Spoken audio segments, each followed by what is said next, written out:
Hello student, good morning and welcome to my channel Pro Education. तो आज है 29 मई और मैं लेकर आई हूँ आज के करंट अफेयर का मोस्ट इंपॉर्टेंट क्वेश्चन, जो बहुत ही सेलेक्टिव क्वेश्चन है।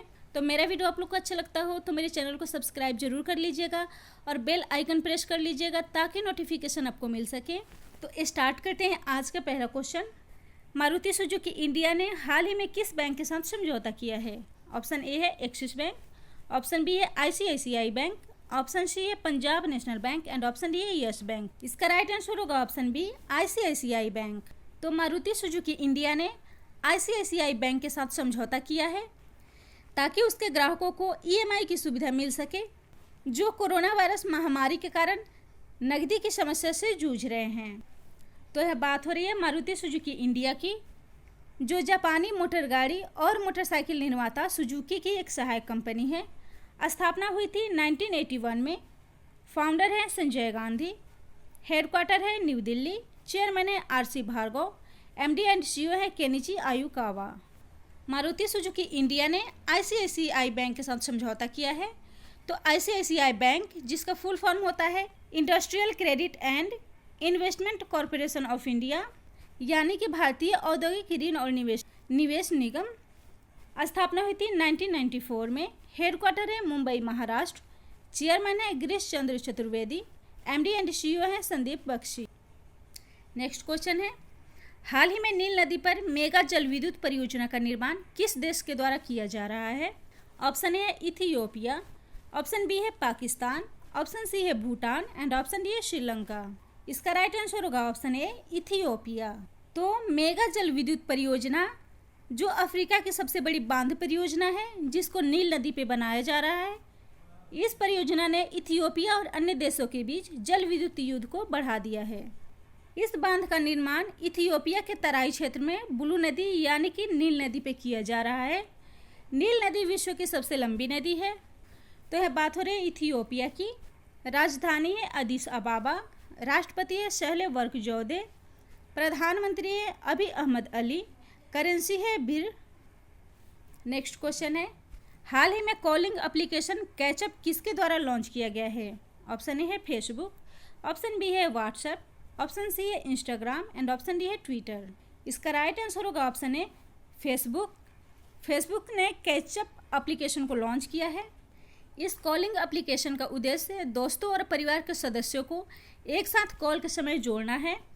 इस ऐप से एक साथ एक समय में 8 लोग ग्रुप से जुड़ सकते हैं।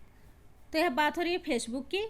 इस एप्लीकेशन को फेसबुक ने लॉन्च किया है, जिसकी स्थापना हुई थी 2004 में। हेडक्वार्टर है कैलिफोर्निया USA, संस्थापक है मार्क जुगरबर्ग। भारत में कोरोना वायरस की महामारी के बीच व्यवसाय और व्यापारियों की मदद के लिए फेसबुक ने ऑनलाइन दुकानों की सेवा शुरू की थी।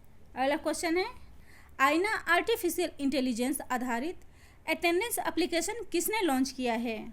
ऑप्शन ए है इसरो, ऑप्शन बी है CSIR, ऑप्शन सी है DRDO एंड ऑप्शन डी है IIT मद्रास। तो इसका राइट आंसर होगा ऑप्शन सी DRDO ने इस एप्लीकेशन को लॉन्च किया है। तो इस एप्लीकेशन के द्वारा इंसानी चेहरे को CCTV कैमरों की मदद से स्कैन करके अटेंडेंस लगाया जाएगा। यह एप्लीकेशन AI आधारित है, जिसका फुल फॉर्म होता है artificial intelligence. AI computer science की वह शाखा है जिसके द्वारा मशीनों में इंसानों की तरह सोचने की क्षमता विकसित की जाती है। तो इस एप्लीकेशन को DRDO ने लॉन्च किया है, जिसका फुल फॉर्म होता है defence research and development organisation, यानी कि रक्षा अनुसंधान एवं विकास संगठन। स्थापना हुई थी 1958 में। हेडक्वार्टर है नई दिल्ली, अध्यक्ष हैं G सतीश रेड्डी। अगला क्वेश्चन है, हाल ही में WHO फाउंडेशन का गठन किसके द्वारा किया गया है? ऑप्शन ए है UN, ऑप्शन बी है WHO, ऑप्शन सी है स्वास्थ्य मंत्रालय एंड ऑप्शन डी है विश्व बैंक। इसका राइट आंसर होगा ऑप्शन बी WHO द्वारा इसका गठन किया गया है। तो इस फाउंडेशन का उद्देश्य है वैश्विक स्तर पर लोगों के स्वास्थ्य की जरूरतों को पूरा करने के लिए संगठन को फंड मुहैया कराना। फंडिंग इकट्ठा करने के लिए न सिर्फ बड़े देशों बल्कि आम लोगों से भी सहायता ली जाएगी। तो यह बात हो रही है WHO की। फुल फॉर्म होता है वर्ल्ड हेल्थ ऑर्गेनाइजेशन, यानी कि विश्व स्वास्थ्य संगठन। स्थापना हुई थी 7 अप्रैल 1948 में। हेडक्वार्टर है जिनेवा स्विट्जरलैंड। महानिदेशक है टेड्रोस एडहानम। मेंबरशिप है 194 कंट्री। भारत के स्वास्थ्य मंत्री डॉक्टर हर्षवर्धन 22 मई 2020 को WHO के एग्जीक्यूटिव बोर्ड के चेयरमैन के रूप में नियुक्त हुए हैं। नेक्स्ट क्वेश्चन है, हाल ही में यूरो चैंपियनशिप किस देश ने जीता है? ऑप्शन ए है चीन, ऑप्शन बी है भारत, ऑप्शन सी है जापान एंड ऑप्शन डी है इटली। इसका राइट आंसर होगा ऑप्शन डी, इटली ने इस चैंपियनशिप को जीता है। तो इटली ने फाइनल में सर्बिया को हराकर यूरोपियन चैंपियनशिप जीता है। UEFA यूरो 2020 का ताज इटली को मिला है। तो UEFO, जिसका फुल फॉर्म होता है union of European football association, जो सबसे बड़ी राष्ट्रीय टीम फुटबॉल प्रतियोगिता है, इसको जीता है इटली ने।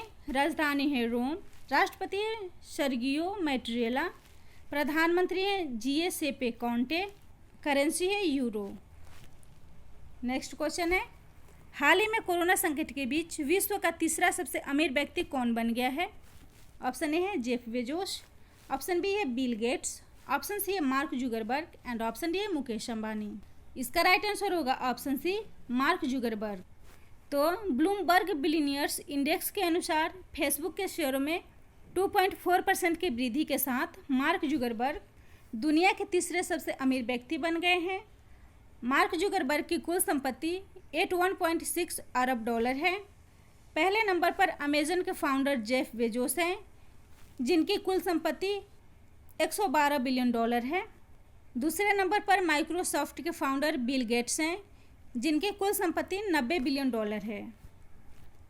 नेक्स्ट क्वेश्चन है, PFC ने मध्य प्रदेश में विभिन्न परियोजनाओं के लिए किसके साथ समझौता किया है? ऑप्शन ए है NBPCL, ऑप्शन बी है TCS, ऑप्शन सी है CSIR एंड ऑप्शन डी है इनमें से कोई नहीं। तो इसका राइट आंसर होगा ऑप्शन ए, NBPCL। तो पावर फाइनेंस कॉरपोरेशन यानी कि PFC ने Narmada basin project company limited यानी कि NBPCL के साथ समझौता किया है, जिसके तहत मध्य प्रदेश में 225 मेगावाट क्षमता वाली पनबिजली परियोजना और 12 प्रमुख बहुउद्देशीय परियोजनाओं के साथ ऊर्जा घटकों की स्थापना की जाएगी। तो यह बात हो रही है PFC की, जिसका फुल फॉर्म होता है पावर फाइनेंस कॉरपोरेशन यानी कि ऊर्जा वित्त निगम। स्थापना हुई थी जुलाई 1986 में। हेडक्वार्टर है नई दिल्ली। MD और CEO है राजीव शर्मा। तो यह परियोजनाएं मध्य प्रदेश में शुरू होने वाली हैं, जिसकी राजधानी है भोपाल। मुख्यमंत्री हैं शिवराज सिंह चौहान, राज्यपाल हैं लालजी टंडन। श्रम सिद्धि योजना प्रवासी मजदूरों के लिए मध्य प्रदेश में शुरू की गई थी, जहां उन्हें जॉब कार्ड दिया जाएगा और जॉब कार्ड बनवाने के लिए डोर टू डोर सर्वे किया जाएगा। दीदी वाहन सेवा ग्रामीण महिलाओं को प्रसव को सुरक्षित कराने के लिए शुरू की गई है। जीवन शक्ति योजना, महिलाओं के द्वारा जो मास्क बनाया जाता है, प्रति 11 रुपये मास्क बिकते थे। संकल्प योजना बुजुर्गों के लिए। पुनः मुख्यमंत्री जन कल्याण संबल योजना और FIR आपके द्वार योजना मध्य प्रदेश द्वारा शुरू किया गया है। नेक्स्ट क्वेश्चन है, हाल ही में किसने नैन्सी ग्रेस रोमन के नाम पर नए टेलीस्कोप का नाम रखा है? ऑप्शन ए है नासा, ऑप्शन बी है इसरो, ऑप्शन सी है DRDO एंड ऑप्शन डी है CNSA। इसका राइट आंसर होगा ऑप्शन ए, नासा ने नैन्सी ग्रेस रोमन के नाम पर नए टेलीस्कोप का नाम रखा है। तो Nancy grace Roman space telescope के द्वारा दूर के ग्रहों की तलाश और खगोलीय रहस्य पर शोध करने में मदद मिलेगी।